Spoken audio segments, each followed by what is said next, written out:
ကားတွေပေါင်ဖွဲ့သူပြောတတ်တဲ့တအားကားတစ်စီးထွက်ဖို့မနေကြိုးစားပြီးအမြုပ်တစ်စီးစီနဲ့မနာရန်ပြောနိုင်မှာ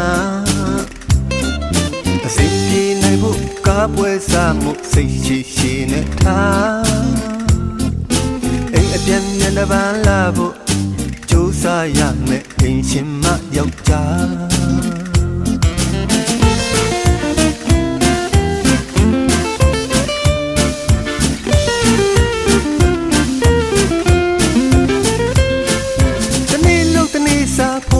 ကြည့်တယောက်စိတ်ကားပေါ်မှာအိတ်စိတ်ကားကိတ်မာနာ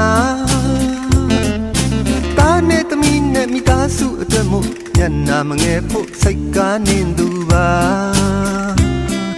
တနေ့ကုန်တနေ့ခံကြွေးတီးတပုတ်ပုတ်မနာမနေရှာနိုင်မှာအိတ်အပြတ်မျက်နှာပန်းလာဖို့နင်းရအောင်မဲ့အိမ်ချင်းမယောက်ျား